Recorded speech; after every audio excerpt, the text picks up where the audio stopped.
Okay, ang ating pong tema ngayong gabi ay resulta ng halalan, bayan muna o bayan, hayaan mo na.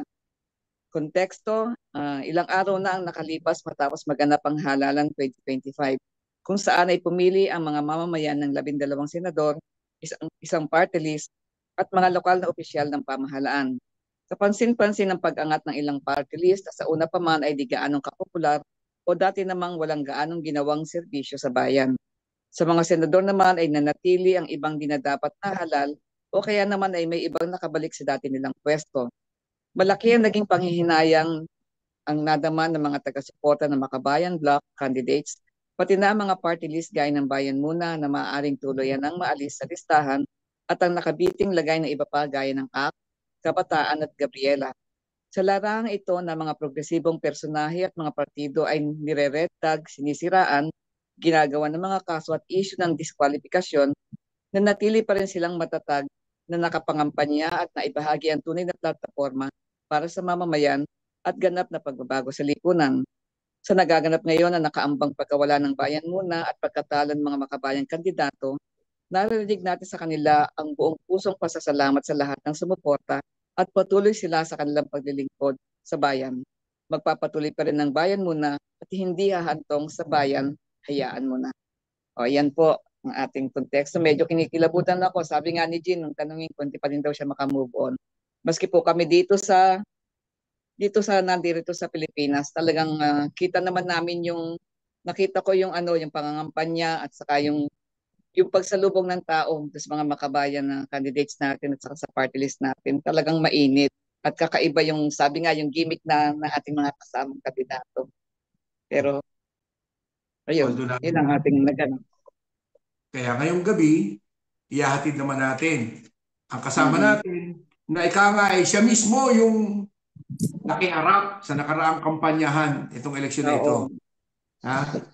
Hindi na natin kailangan pa maraming introduction dahil itong guest natin, lagi natin kasama dito. Hindi lamang sa pakikibaka, kundi laging available dito sa Ugnayan sa Himpapawid. Ngayon pong gabi, mga kaugnayan, ating nagbabalik sa ugnayan si Danilo Daning Ramos, ang leader ng magsasaka at chairperson ng Kilusang Magbubukid ng Pilipinas or KMP.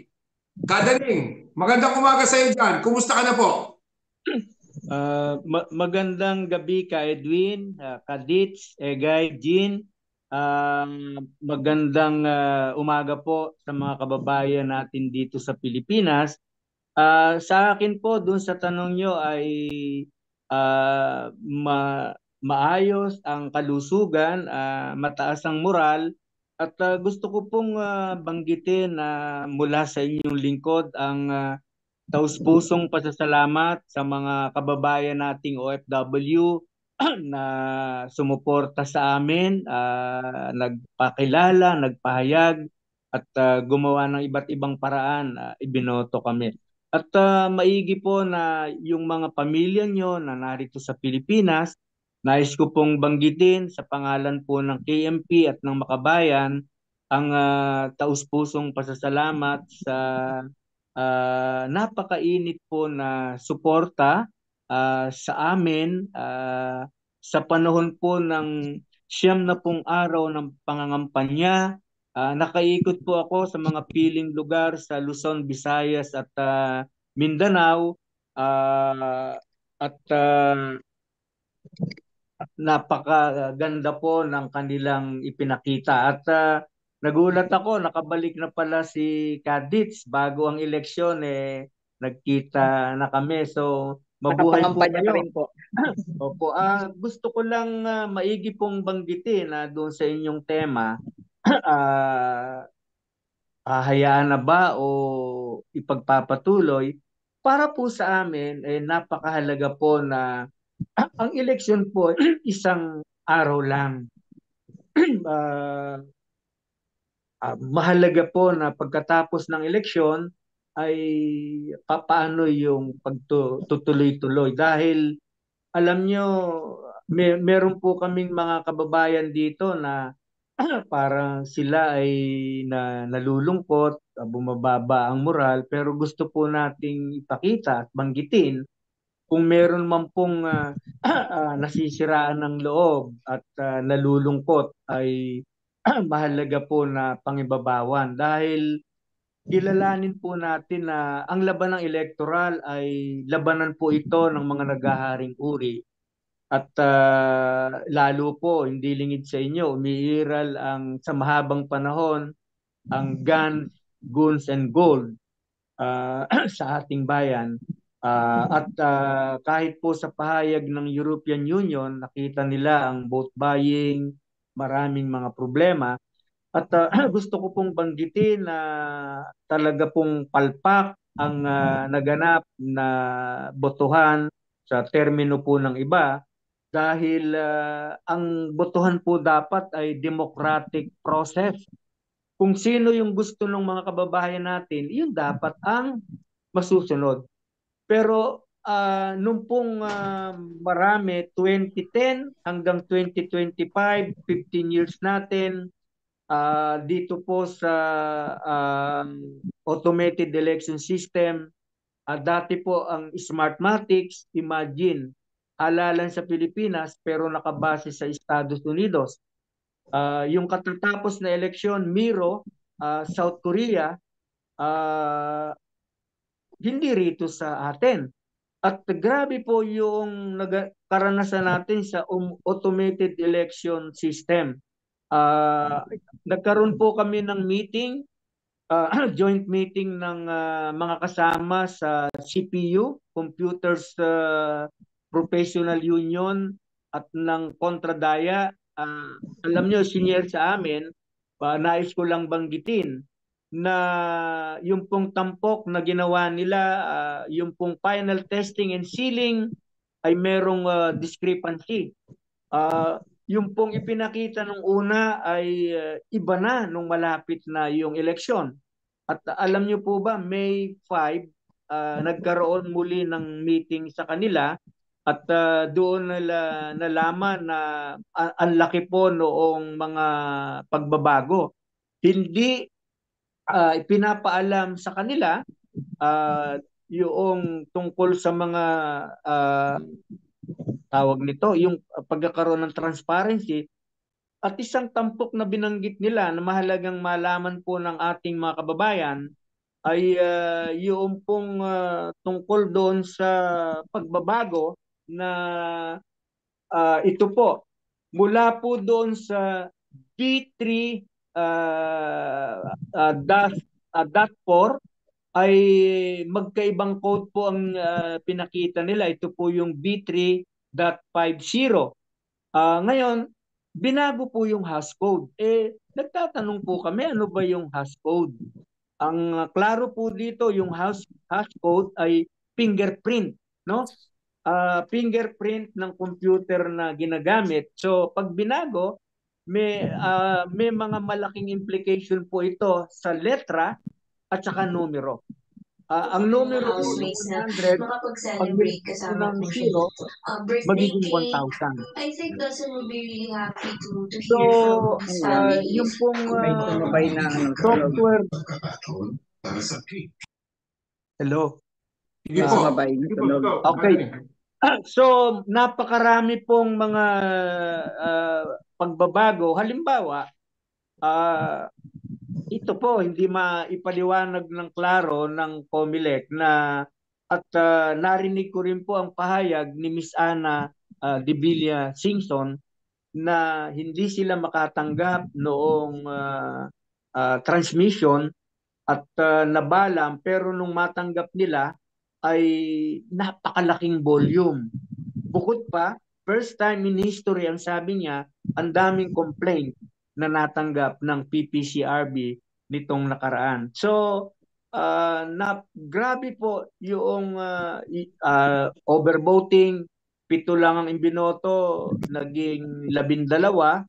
Tapos yung ginamit na papel sa halip na 25% sensitivity, 15% lang yung ginawa ng COMELEC na kapag ka po bumoto ka, gamit yung pagka nag-shake ka, tumatago sa ilalim. Bukod po diyan, marami pong hindi nakaboto.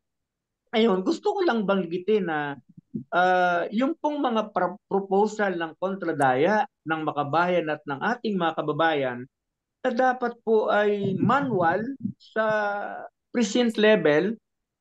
Okay po yung hybrid, manual, pagdating po ng city, municipal, or provincial, pwede po doon yung through transmission. Ito pong binabanggit na automated. Pero yung pong manual, mahalaga po yon para malaman kung sino ba yung totoong ibinoto at kapag ka po nagbilangan, malalaman mo kung dinaya o hindi. Ito pong nangyari, wala tayo. Ngayon, nilinaw din po ng kontradaya na pwede. Under Section 30 of Automated Election Law, ay pwede po ang manual voting. Bakit? Ang nakalagay po doon sa automated law ay appropriate technology. Ibig sabihin, pwede yung manual. At binanggit po nilang halimbawa na ang even Japan at saka Germany, manual po doon sa dito sa precinct level. Ngayon, ano po yung nangyari? Dahil po diyan sa tingin po namin may dagdag bawas, lumabas po yung pahayag ng Rappler, ang nakasalang po ay 5 million votes. Ang pahayag po ng mga kababayan natin, kung may Hello Garci noong 2004, ngayon naman ay Hello Garcia.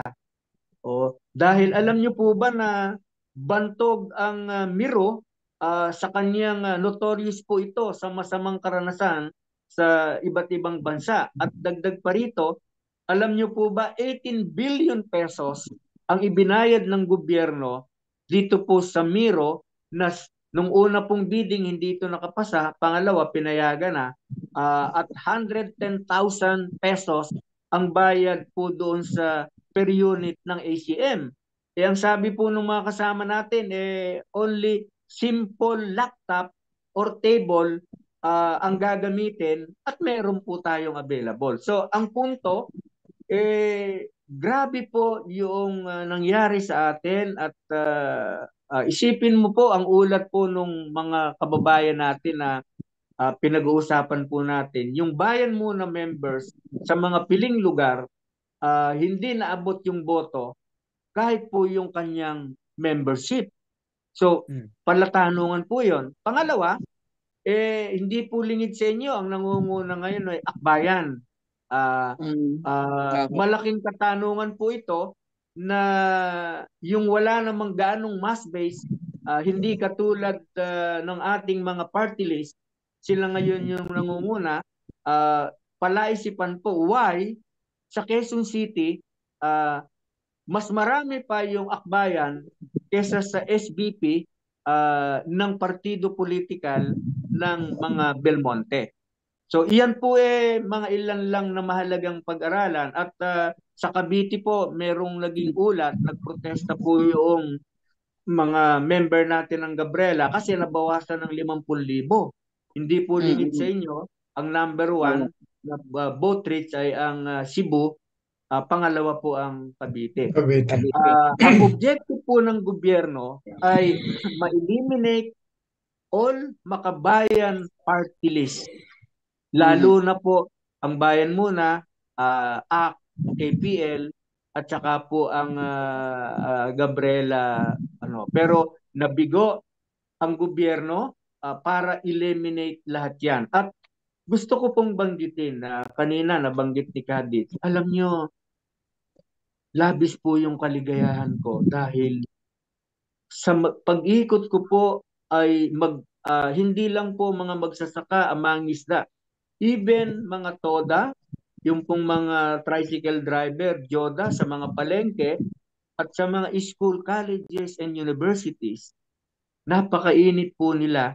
At sa lahat po ng mga survey, state colleges and universities, kasama po ako, kasama ang ating mga kasama sa Makabayan dahil sawang-sawa na po sila sa nagaganap na bulok na sistema sa atin. At ito po, iniingat-ingatan ko. Ito pong 11 nating kandidatong makabayan at saka po yung plataforma, talagang nakikita po nila na tama na ang kadilim at kasamaan, ang kailangan po natin na iliwanag. Kaya doon po sa pasasalamat na ginawa namin, ang natapos lang po ay ang eleksyon, pero ang ating pagmumulat, pag-organisa at pagkilos ay kailangan pong magtuloy-tuloy at alam nyo, ang sabi po doon sa after kong magpasalamat at ng mga kasamahan natin sa Makabayan,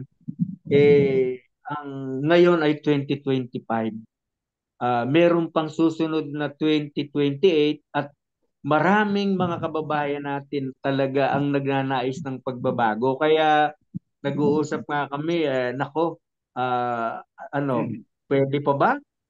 Sabi nung marami, pwede pa sa susunod. Pero ang punto po ay napakaraming mga kababayan natin ang tinanggap at niyayakap po yung alternatiba na dapat hindi mala feudal, mala kolonyal ang ating bansa, pinaghaharian ng mga dayuhan at ng malalaking burokrata kapitalista. Ang inihapag po natin na genuine agrarian reform, national industrialization, pagbaklas diyan po sa neoliberalismo na ini-impose ng GATT-WTO at ng dominasyon ng dayuhan, alam niyo po, nakakatuwa, no? Sumusulong sila. At ito po ay sa kabila ng online, offline na red tagging. Isipin mo, umikot po kami sa Bacolod, ang dami pong tarpaulin na nakalagay po bayad muna. So tinanggal po yun ng mga kababayan natin. Yung pong maniobra ng NTF-ELCAC na nagpalabas ng resolusyon, ginaya ang logo ng COMELEC, disqualified ang bayan muna.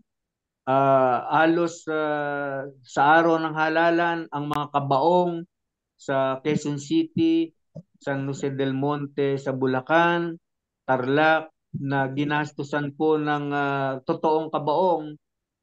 Kaya po napaka lakas nating kinokondina ang NTF-ELCAC na siyang ginagastusan ng taong bayan, pero grabe ang ginagawang paninira sa bayan muna at iba pang party list dahil alam nila na tayo ang nagsusulong ng tunay na interes ng taong bayan, oposisyon ng bayan at yun po yung ayaw nila. Kaya ulitin ko po, ang natapos lang ang eleksyon, pero ang determinasyon ng ating mga kababayan, kabilang po ang inyong lingkod, ay palaging isusulong ang tunay na reforma sa lupa, pambansang soberanya at ang kagalingan ng ating mga kababayan sa loob at labas ng bansa.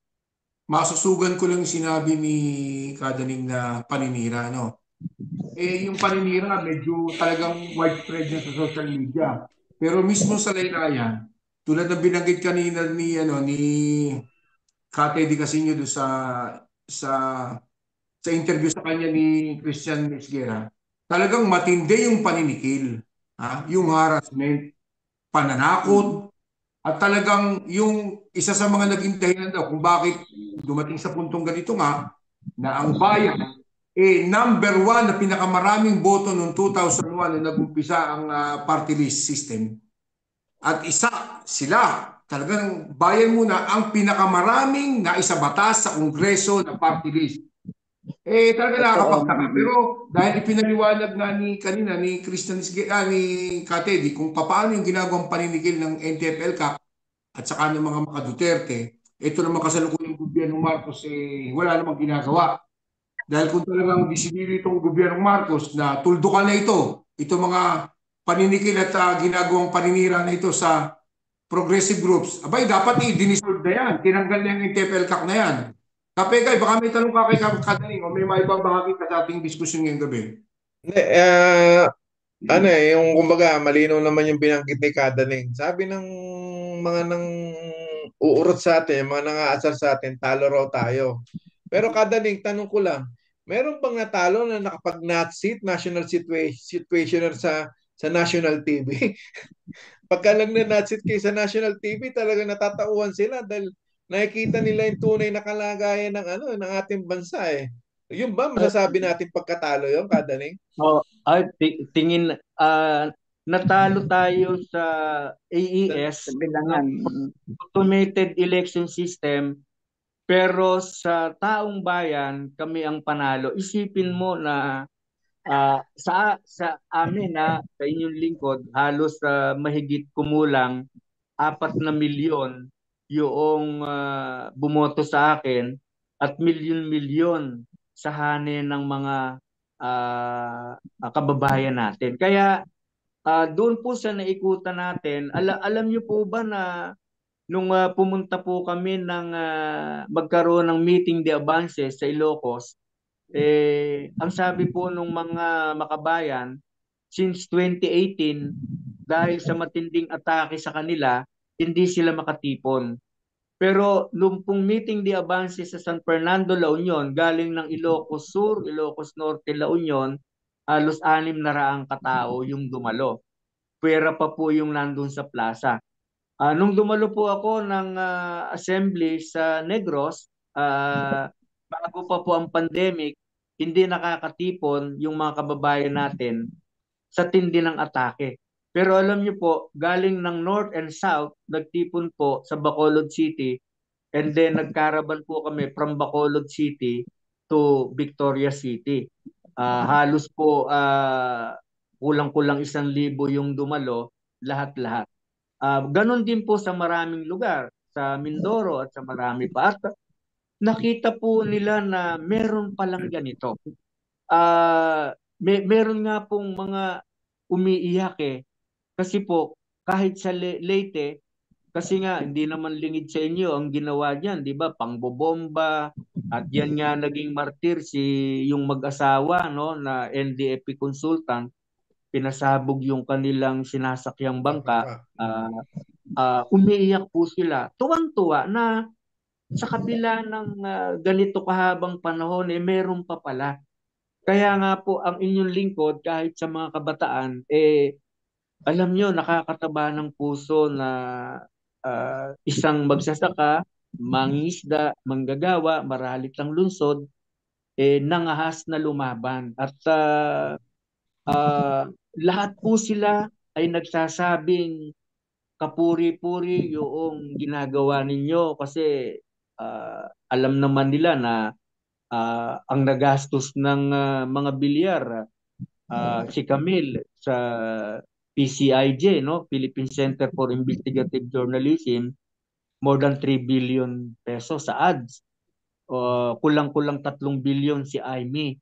Pero tayo po, wala tayong ganon. Pero dahil sa ating ground campaigning, alam niyo po, nung nag-ikot kami sa Cabanatuan City, pinuntahan namin yung palengke at saka yung mga TODA, tricycle driver, nagulat sila. Sabi, senador, naglalakad. Yan ang unahan sa listahan ko. Ganon din po yung iba nating mga karanasan. Kaya, hindi naman po lingid sa atin. Sa Pilipinas, kung bakit nirespeto ang napakataas ng respeto, prestige ng Philippine movement, at ako, saksi ako, nakakadalo ko sa iba't ibang konferensya sa Europe, North America, Asia, at even Latin America, napakarami pong gustong makipag-usap sa amin, mag-share dahil sabi nila sa Pilipinas may 4 na forma form ng pakikibaka. Una, yung ginagawa ng CPP, NPA, NDF na armed struggle, National Democratic Revolution. Pangalawa, yung mass movement. Merong bayan, mga KMP, iba't iba, people's movement yun. Third, merong parliamentary, yung pagpasok ng bayan muna, ng mga party list at tumakbong senador. Pang-apat, through peace negotiation. Yung election, masasabi natin na isa doon sa 4. Kaya hindi po dapat tayong masiraan ng loob at malaki po yung naging ating tagumpay sa initial na pag-uusap namin nung nakaraan. Halimbawa, ako, first time ko pong kumandidato, pero halos more than 4 million yung nakuha nating na boto Boto. na diretsyo. Iba pa yung sinasabi ko kanina na dagdag bawas. Kaya po alam niyo po ba na ngayon ka Ditz, ka Egay, ka Jean at ka Edwin, yung pong mga volunteer, may schedule po sila, halimbawa sa Pampanga, sa susunod na mga linggo po, yung mga volunteer, magtitipon po sila, pupunta kami at nangala po sila ng goods, ibibigay po para sa amin ni Caronel. Yung pong isang malaking universidad sa Maynila, inimbitahan na po ako ng July 6 na mag-guest speaker sa kanilang graduation nung mga kukuha ng community, yung pong CSWCD. So isipin niyo po na tapos pag po nagpunta kami, kasi po wala po kaming inatrasan ng mga talakayan, no? Dito po sa mga debate at saka po forum. Kaya po tuwan-tuwa sila, selfie grupo, pagka pumupunta kami sa kanila. Hindi nila pinakinggan yung NTF-ELCAC na mga terorista, bla bla bla. Napakainit po. Kaya natutuwa po kami at tingin namin parang ganito.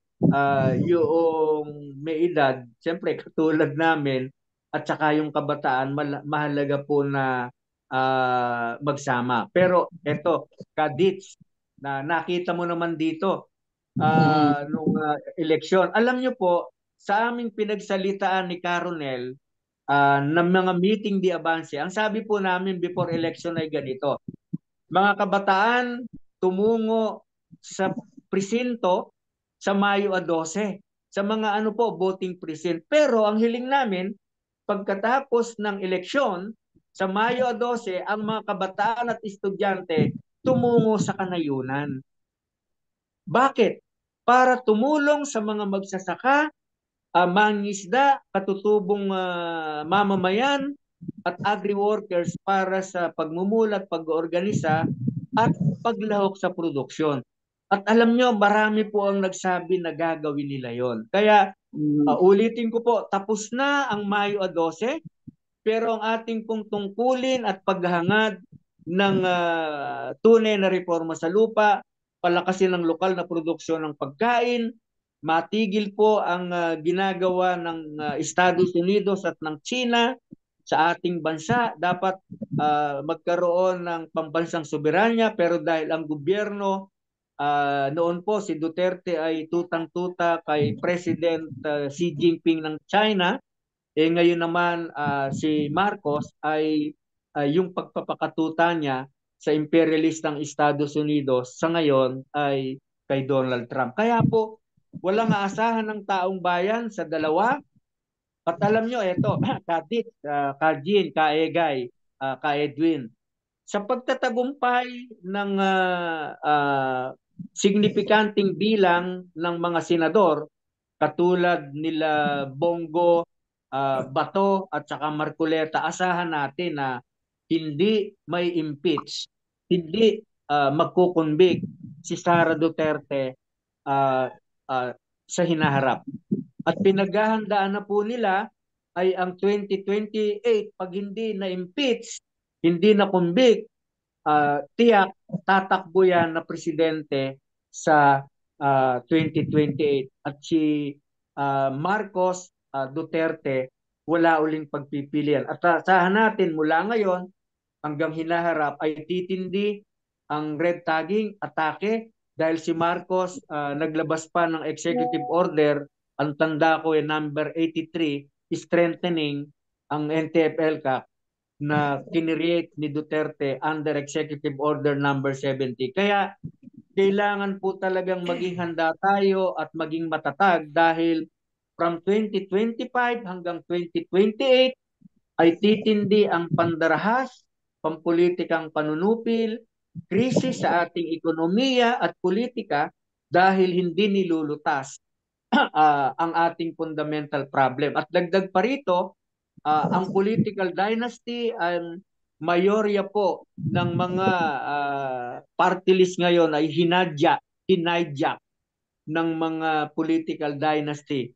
Kaya po national, party list at lokal ay ganyan. Kaya po napakahalaga ang magiging papel natin. At yung resulta po, imagine, take note lang po, ang akbayan po ay sa mahabang panahon, anti-China po yan dito sa West Philippine Sea.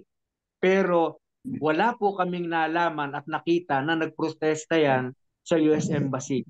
Tinitira nila ang China, pero hindi nila tinitira yung napakaraming EDCA sa Pilipinas at yung US imperialism. Kaya hindi po nakapagtataka na bakit sila ang nanguna sa atin dahil sa katunayan po matutuwa ang US imperialism sa pagpapanalo na sa linya ng gobyerno at ng US.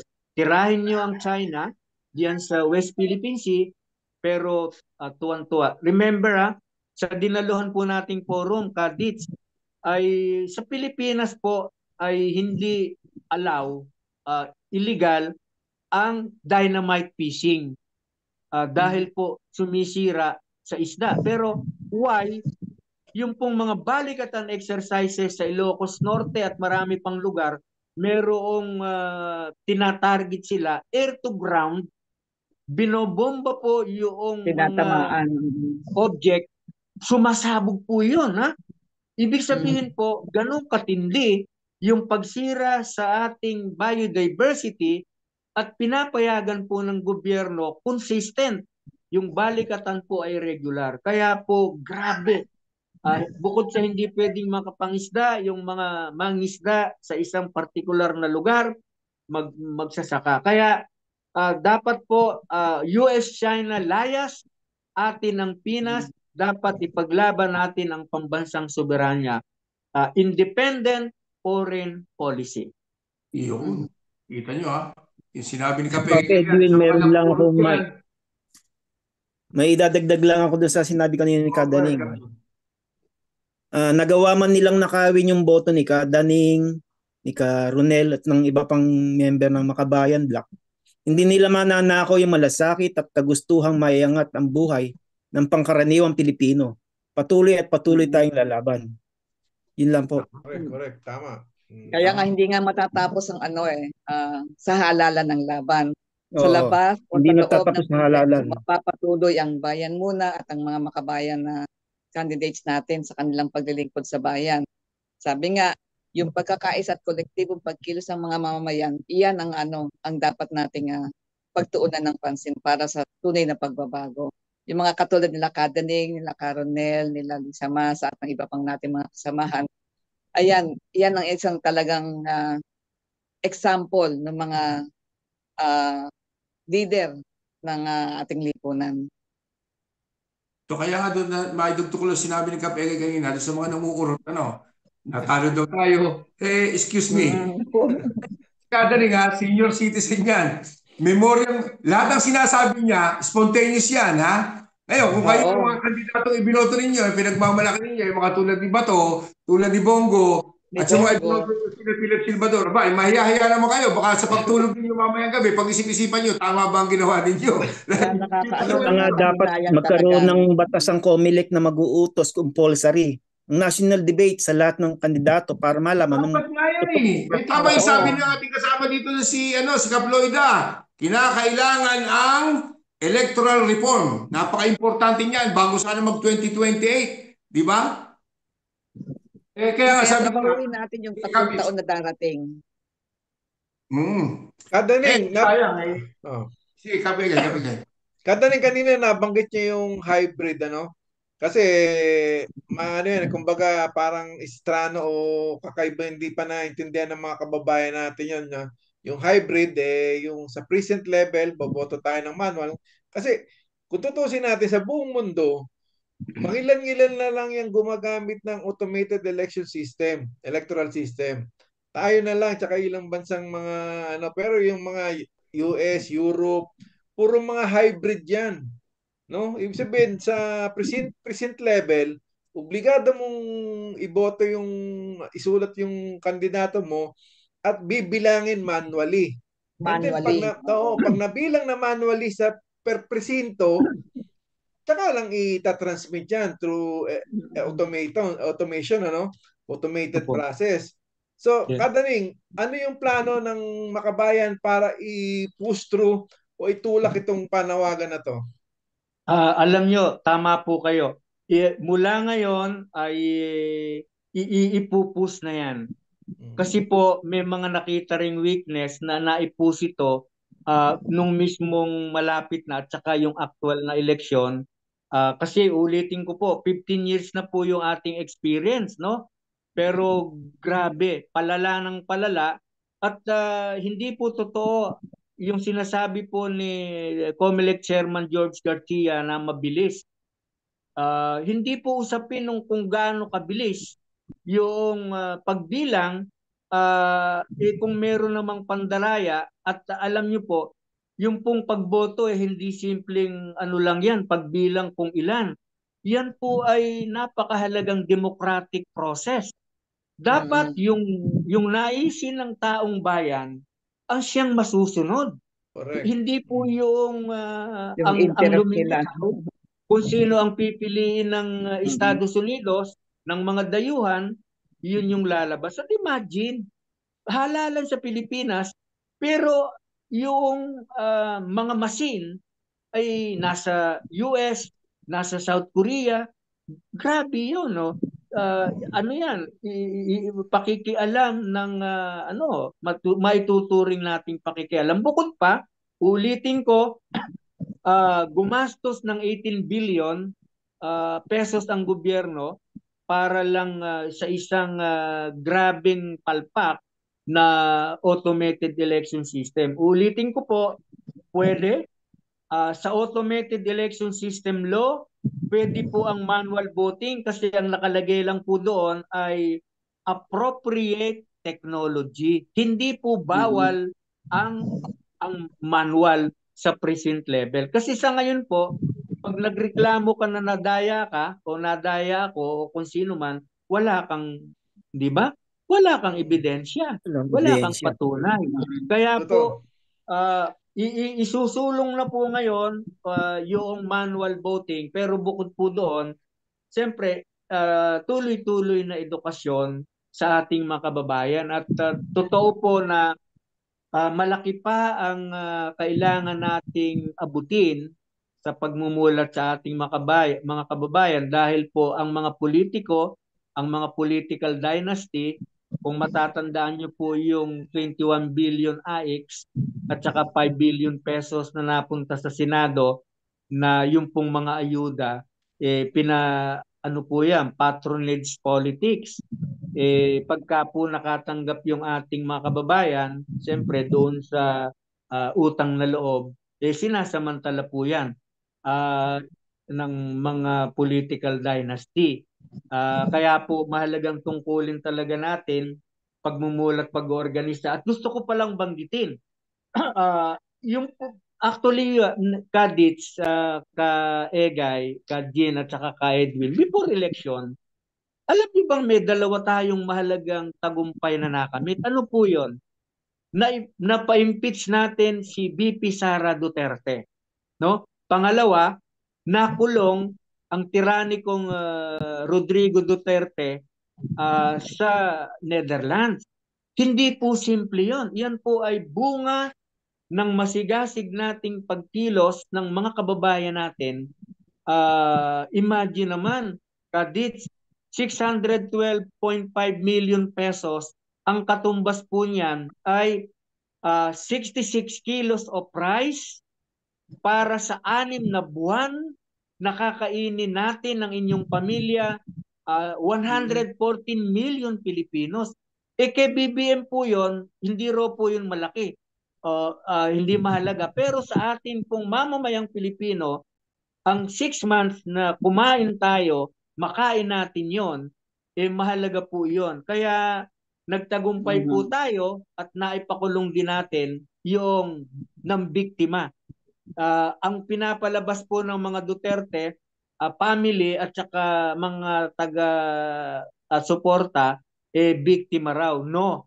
Si Duterte ang nang biktima, inulila ang halos 30,000 biktima ng drug ng tokhang at 400 plus na ini-GK sa hanay ng magsasaka, agri-workers at ng peasant women. Ay, may isang punto lang po ako. Ikakampanya natin yung tungkol sa manual voting, manual counting. Siguro ikampanya rin natin yung pagbabago sa overseas absentee voting. Dahil napakababa po ng turnout talaga ng mga botanteng OFW. Kasi Ang kung daming tutusin Totoo po natin, yan. Narinig ko nga yung data nyo kanina.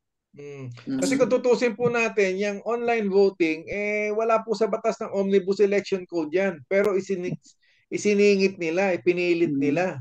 Pero yung manual voting sa Pilipinas na napaka-importante para makita yung pagiging sacred, no? Kagaya na sinabi ni Kadaning, ang boto ng bawat Pilipino ay sagrado, no? Kumbaga, ito yung dito sumasalamin yung tunay na boses ng mamamayan. Pero kung ganyang may dayaan, no? Kumbaga parang manipulado, hindi mo masasabing demokratiko ang ating bansa dahil kontrolado nila, di ba? Totoo po yan. Ang tingin ko nga po, kaya ginagawa nila yan para madali silang makapandaya, madaling makapag-manipulate. Kasi ang sinasabi nila, madali. Yun nga po, ulitin ko, hindi po usapin ng madali. Dapat transparency at yung will ng mga kababayan natin, yun dapat ang masusunod sa electoral process. Tsaka madagdag ko pa po, Kadaning, dahil ilang panahon na rin, ilang eleksyon na rin, ano?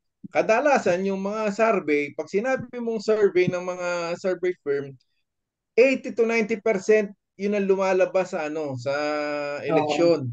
Kumbaga parang nakakondisyon na, no? Nakakondisyon na. So, hindi natin maaalis ang mga kababayan natin na magduda kung halimbawang may survey na ganun, kung halimbawa magkakaroon nga ng dayaan, talagang hindi pagdududahan dahil sa survey yun ang lumabas. Pero ngayon, di ba, kumbaga parang may konting pagbabago kasi nakita nila na talagang desperado ng mga tao, marami sumisigaw na wag na tayo mag-eleksyon, mag-survey na lang tayo. Makakatipid pa tayo. Ano po yung reaction niyo, Doc Kadaning? Hindi, alam niyo po, ito nalaman namin. Meron po mga commission survey. Pagka karaniwan po kung sino yung nagpa-commission doon sa firm na yon, sila nangunguna. Pero para sa amin, naniniwala po kami yung mga naganap na mock election sa mga school, colleges and universities na hindi po binayaran. Yun ang legit.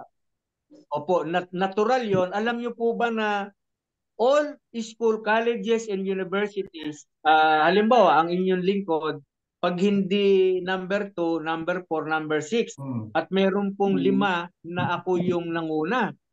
Yun po ay free po yun. Kaya alam nyo po ba sa aming pag-alam, yung mga tinatawag na Gen Z at saka millennials, 21 million registered voters po yan. Marami pong mga kabataan. Kaya nga po talagang dapat yung ganon. Hindi po yung commission na survey kung sino ang gumastos, siya yung mangunguna. Kailangan po talaga na mayroon pong iaayos talaga sa sistema sa atin. Bukod po diyan sa hybrid election. Pero yun nga po, malaki ang ating tungkulin, Kadits, Kaegay, Kadjen, Kaedwin. Mula ngayon hanggang sa mga susunod na panahon, mahalaga po talaga yung ating aktibong edukasyon, propaganda, sa pagmumulat. mga kababayan natin dito dahil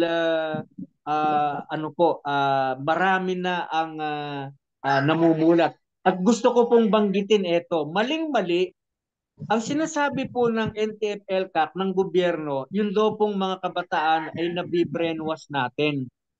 Mali po yun dahil pag-undermine, no, pagmamaliit sa mga kabataan at estudyante. Kasi gusto nilang maging tanga, bobo.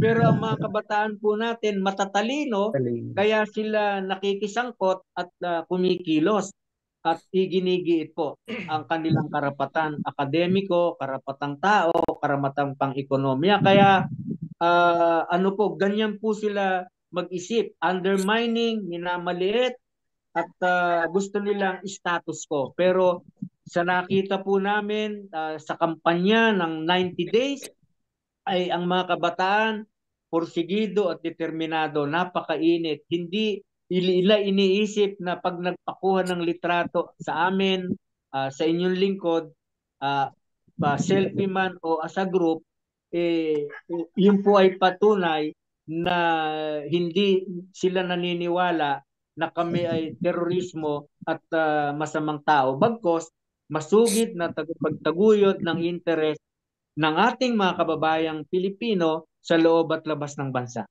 Maisingit ko lang yung tungkol doon sa sinabi ni Kadarina, estudyante, mga kabataan. Ito nangyari ito dyan sa Roma. May mga kabataan na galing France, estudyante, mga imbitadong estudyante na sa Roma at saka sa France. Ganito kalala yung sistema, yung sitwasyon, ganito kabulok yung kaisipan ng karamihan sa ating mga kababayan. Diyan sa Roma, nakasakay nila sa bus yung 3 estudyante. Tinanong nila, nagkwentuhan. So mga estudyante pala kayo. Opo, mga taga-UP po kami. So mga NPA kayo. Ganon kabulok yung Totoo mga yan. kababayan natin na tinamaan, kung mapapanood nito, isaran nyo na lang bunganga ninyo kung wala rin lang kayo sasabihing matino dahil nakakahiya kayo. Nakakahiya kayo sa mga bagong henerasyon. Estudyante, pinadala dito sa ibang bansa para magsalisik at mag-aral at magpakadalubasa. Tapos dahil taga-UP, ang mentalidad mo NPA na, Diyos ko po, ano klaseng mentalidad meron kayo, di ba? Yun ang maliwanag na yun ang maliwanag na brainwashing ka Edwin. Sila nagbe-brainwash na automatic pag sinabing aktivista, taga-UP, NPA yan. Gusto ko lang doon sa survey, yung survey na yan, yung binanggit ni Kaegay. Dahil very phenomenal talaga ito si Kadaling sa social media Tama naman yung assessment niya di ba? Lumalabas sa survey sa mga estudyante, mga universidad at kung saan-saan pa na ang boto ng mga kabataan, minsan nag-top siya, nag-number 1 at number 2. Lagi niya kasama si Bam Aquino at saka si Kiko Pangilinan at iba pang makabayan candidates. Sa survey ng mga popular at kilalang survey firm, si Bam Aquino at saka si Kiko Pangilinan ay laging 13, 14, 15 hanggang sa ilalim pa. Ngayon, pumasok sa eleksyon, si Bam nag-number 2, si Kiko nag-number 5. So, nasaan ngayon si Kadaling na ibinoto ng mga kabataan na lagi nagtatap sa service ng mga sa universities at saka sa social media at kung saan-saan pang grupo ng mga estudyante. Nasaan yung boto ng mga estudyante? Bakit itong sa survey ng mga kilalang survey firm ay nag-number 2 at nag-number 5? Yung mga kasama niya si Kadaling na nasa number 3, nasa number 4 ng mga survey na kung saan nagtatap din na pumasok ng 2 and 5 wala. Diba? At saka hindi lang naman yung mga estudyante na yun ang bumoto sa Makabayan. Sigurado ako na pati mga pamilya nila at mga kaibigan ay bumoto rin. Nasaan na yun? Totoo po yan. Dahil sa bahay namin ang bumoto 4. Diba? Kasi yung boto namin, diba? Kaya nga dyan na lang sa Italia. Kadaling dito nga kami sa Italia ang namin dito, yung sa membership, sabihin natin 100 tayo, lahat ng mula north to south. Ang boto lang ng bayan mo na rito, 32. Saan napunta yung 60? Di ba? Sabi ko, ewan ko, hindi naman, nung mga nakaraang mga eleksyon, yung mga, sabihin natin 2010, 13, 16, dito, ang mga dinadala nating mga party list dito, laging nasa 2, 3. Na hindi Mm. nawawala sa top 5 yung party list natin dito dati nung hindi Yes, pa kanya kalala. yes. Bakit Kaya Hindi, isa? grabe nakapagtataka talaga. yung Duterte Youth number 2. Ay, oo. Grabe Grabe. yun. Hindi, huwag ka na magtaka kung yung mga tulad nga ng mga cases niya sa Roma, yung dalawang matanda na nakasalubong yung mga bata. Kasi hindi, ganun din yung ganun yung propaganda ng Duterte Youth eh. Di ba? Terorista, pag-estudyanteng aktivista, terorista, NPA. So, kung ang bumoto nga dyan 500 something like dyan sa Roma or sa Milano para sa Duterte Youth, hindi na tayo magtataka. Pero yung issue na 32 ang bumoto lang sa bayan, sa Roma, teka, there is something fishy. Di ba? Tayo na lang, mahigit 100 na tayo dito, 32 lang ang bumoto sa atin. Kaya nga Oo, Baka talagang meron kayo grabe. dito. Masyado ka Grabe seryoso yan. yung grabe talaga yung manipulasyon at saka yung dagdag bawas. Kasi nga, sabi nga nung di ba, kung totoo nga yung kanyang haka-haka, nung araw, ang dagdag bawas, pwersahan. Kumbaga, talagang yung ballot snatching, talagang yung mga magdadala ng marahas, ballot box, marahas. talagang tututukan, kikidnapin. Pero ngayon, isang click na lang eh. Kumbaga, Oo, doon. one click away na lang eh, di ba?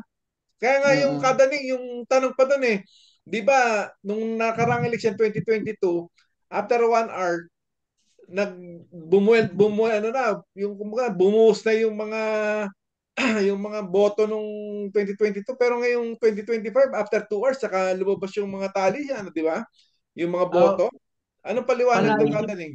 Hindi, palaisipan nga kasi ang karanasan inipon at yung PPCRB hindi nila natanggap kaagad. Inipon ng COMELEC at ang sabi nung pahayag ng mga nasa kontradaya, may dinadaanan pang ibang masin bago dumiretso doon sa server. Bakit ganun? Ang laki talagang nagpapakita mula doon sa pre-testing and sealing, binago yung hashcode, yun yung fingerprint, ang daming basihan na nagpapakita talaga na malaki ang pananagutan at kailangang imbestigahan itong si COMELEC Chairman George Garcia at siyempre yung pananagutan ng gobyerno na pinapayagan. Alam nyo ba na ang dami na nating ipinail na against red tagging dito sa mga NTF-ELCAC pero no action ang COMELEC. Walang aksyon ng gobyerno kaya yung pagkonsinti ay nandoon at yun nga nagpalabas pa si President Marcos Jr. ng Executive Order number 83 strengthening yung role ng NTF-ELCAC kaugnay sa ang sinasabi doon ay peace, security, and development. Kaya sa halip na yung clamor ng mga kababayan natin na buwagin, zero budget sa susunod na taon, pinalakas pa ni BBM sa kanyang inilabas na recently na executive order. Kaya makikita mo na yung ginawa ni Duterte na Anti-Terrorism Law of 2020, Executive Order number 70, creation of NTF-ELCAC, ay pinagpapatuloy at pinapatindi pa. At siyempre, yung mga counterinsurgency, pagbomba, tuloy-tuloy na pagdukot at siyempre, kaisa po tayo na ito, hawak ko nga yung inilabas ng karapatan kung gaano karami itong desaparecidos, no? Sila Pamposa, Asmines, at siyempre sila kasamang Dexter at Basu. Hanggang ngayon, nais po natin at kinakampanya natin na Salamat po, silitaw Kadaning. yung mga nawawala, itigil ang extrajudicial killings, enforce disappearances, magkaroon ng resume peace talks between NDFP at saka GRP palayain yung mga bilanggong politikal, pero ang ginagawa po ng gobyerno ay opposite, no? Doon sa nais ng ating mga kababayan. Kaya dito po sa ating pag-uusap, ulitin ko, ang natapos lang ay eleksyon, ang mahalaga po talagang iba yung pagpapalakas ng kilusang masa. At sa mga lugar po na nandyan yung mga magsasaka, organisado, mga manggagawa at kabataan, na isusulong po natin yan sa pamamagitan ng kilusang masa at malakas pong tulungan ng iba't ibang sektor para isulong ang isyu ng taong bayan. At sa partikular po, ito pong hawak-hawak ko, ito po yung taong bayan sa Senado. Taong bayan po ang napakahalaga. Hindi po tayo dapat malinglang na maraming nagsasabing sila ang mga oposisyon, no? Iba-ibang grupo, individual, at ngayon napanood ko yung mga nasa ibang political party, umuusbong na raw yung oposisyon. Mahalaga pong tingnan natin, suriing mabuti na marami ang nagke-claim. Katulad po nitong nakaraang halalan, yung mga tiraniko, mga dynasty, sa pagharap nila sa tao, makabayan, makadiyos, makamahirap, baka magsasaka dahil eleksyon. Pero pagkatapos ng eleksyon, wala na. Pero tayo, kami po, pinagmamalaki namin sa mahabang panahong track record, subok na matibay, matatag, hindi nang urakot, at yung plataforma ay para sa kagyat at pangmatagalan. Hindi po lingid sa inyo. Alam nyo, binanggit ko nga sa isa kong pagsasalita, yung karanasan ko sa Milan. Nung pong 1996 na nagpunta ako, na-meet ko yung kababayan nating taga Mindoro. Nung huli kong punta diyan ng 2009, nandoon siya. Yung ginawa kong tula, nung binigkas ko, umiiyak siya kasi nag-usap kami na, alam mo, Kadaning, ako, matagal na ditong, siyempre, ano tawag doon, kasambahay. Yung anak ko na pag-aral ko, naging nurse. Pero alam mo ba, nandito rin siya. Yung nurse, nandun din sa kanya, yung ginagawa niya, ganoon din ang ginagawa. Kasi sabi niya, walang maayos na hanap buhay, trabaho sa ating bansa. Kaya po ang posisyon natin, ang tunay na reforma sa lupa at pambansang industrialisasyon ay pag-unlad ng magsasaka, pag-unlad ng taong bayan, mag-create ng jobs, trabaho sa Pinas, hindi sa labas. Kaya kaya po yan, pwede. Tingin po natin, ang mahalaga lang, hindi po tayo masisira ng loob. Sabi nga po namin, merong liwanag. May bukas pa, Kadits. Yun. Isa lang naisip ko kay Kadaning. Kadaning, nakita naman namin yung talagang puwersa at saka yung lakas na ibinuhos mo sa nakarang 90-day na campaign period. Ano ang maaasahan ng mga sumuporta sa'yo at sumuporta sa grupo natin at siyempre yung pang mga magigising sa susunod na 3 taon by 2028? Siyempre, hindi na rin naman tayo pabata, lalo ka na, di ba? Ano maaasahan namin sa'yo? Makakasama ka pa ba namin sa slate sa 2028? Ito lang ang gusto kong sabihin ka Edwin, mga kasama. Determinado ako na isulong ang issue at interest ng ating mga kababayan sa iba't ibang kaparaanan. Siyempre, ako ang tagapangulo ng KMP hanggang ngayon at karangalan ko na sa pag-ikot ko sa iba't ibang lugar, natutuwa sila. At kahit nga yung LGU dito sa amin, yung kausap namin, yung mayor, mga dating LGU, sabi nila, Kadaning, kami, karangalan ka ng Bulacan. Kaya po nagpagawa rin sila ng tarpaulin para sa akin at ipinagmamalaki ka namin. Ngayon, dun sa tanong mo, ito po ang masasabi ko. Sa iba't ibang larangan at paraan, nakahanda po ako at sa huli pong meeting namin, magkakasama kami nila Ka Jerome, nila Ka Mimi, at saka anong iba pa nating mga kasamahan. Alam nyo, determinado kami na patuloy na isulong ang interes ng ating mga kababayan sa iba't ibang larangan.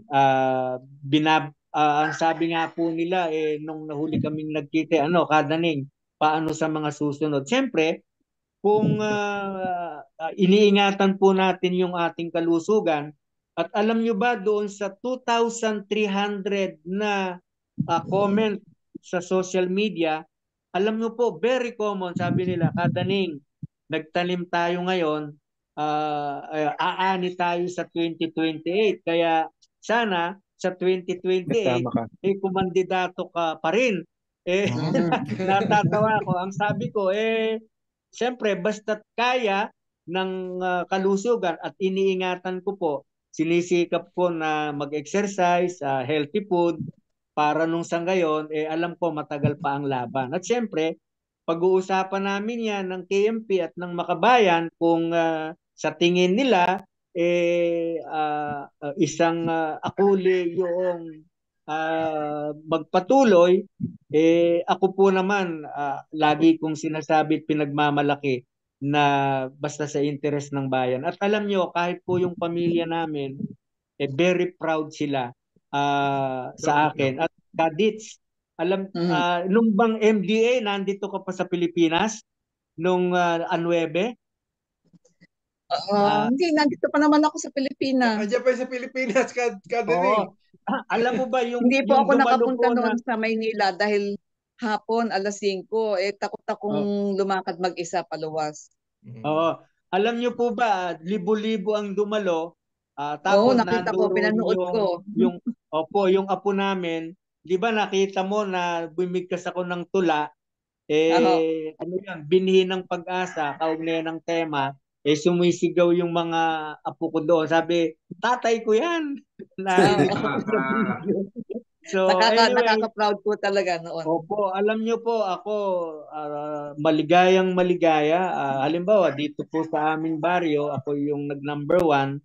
Although sa ibang level hindi po tayo nagtagumpay sa bilangan, pero ako at yung mga kasamahan natin, sa huli po naming pagkikita, mataas ang moral. Kaya doon po sa mga kababayan nating nasa Roma at sa iba pang panig ng mundo, at kung nakakarinig yung kanilang pamilya at yung pong mga kasamahan natin dito, huwag po kayong malungkot, huwag kayong masiraan ng moral, at lagi nating tandaan na ang taong bayan ang mapagpasya at may bukas pa. Kaya ulitin ko po, labis taus-pusong pasasalamat sa ating mga kababayan na tumulong sa iba't ibang kaparaanan, nag-volunteer. Alam niyo po ba, Kadits, Kajin, Kaegay, mga kasama, ang volunteer po namin na yuta, mahigit 100. Free po yun. Yung pong nasa social media. Iba pa po yung mga on ground, yun volunteer, wala pong bayad. No? At alam nyo, kahit po araw-gabi ang trabaho nila, pag nagkikita po, masasaya pa rin. Hindi po namin nakausap ko sila nakita ng noon. pagkabagot. Oo. Siyempre po, yung makabayang kapwa ko, makabayang senatoriable, alam nyo po, banggitin ko lang to para makita ng kababayan natin. Halimbawa, galing po kami ng Quezon, biyahe kami, ang diretso ko po ay airport, papuntang Negros. Galing kami ng Pangasinan, diretso ng airport, papunta naman sa ibang lugar. Ano po yan, araw-gabi, pero alam nyo, yung 10 nating kasamahan, pagkatapos pong makatulog, makaligo, masigla na naman kinabukasan.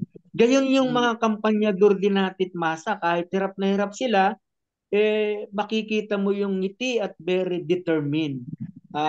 At yun po yung ating mga kababayan. At yung pong tulong nila para sa atin, wala tayong bilyon, wala tayong milyon, pero tandaan po natin, sa aking pagkaalam, pag sinabi po nating resources, ang pangunahin po dyan ay tao. So, wala tayong pera, pero wala tayong bilyon, pero pag nandyan po ang mga kababayan natin na sumusuporta, wala pong imposible. So, Iyan po yung genuine support talaga mula sa masa. So Kadaning, mensahe po para sa mga kapwa namin OFW dito sa Italia at saan man panig ng mundo mula kay Kadaning Ramos. okay. Una, mabuhay ang mga kababayan nating nagtatrabaho sa ibang bansa.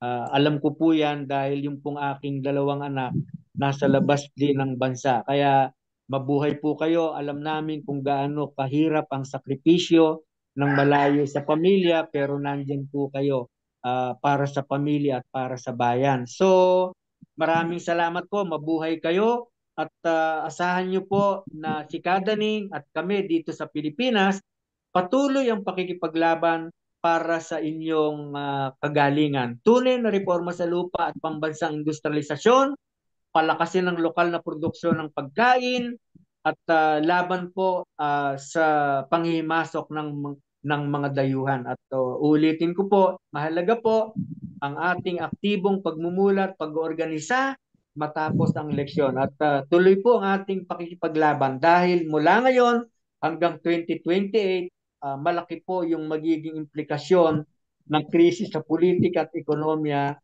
Maging handa po tayo at naniniwala po ako sa lakas ng taong bayan. Kaya muli po, maraming salamat. Mabuhay po kayo. Ang nais kong banggitin, iba yung pagkakaisa at pagkilos, magpunyagi, tumulong at magtagumpay. Maraming salamat po. Magandang gabi sa inyo. Magandang umaga sa ating mga kababayan sa Pilipinas. Maraming Salamat po, salamat, Kadaning. Kadaning. Salamat po. Mabuhay po kayo.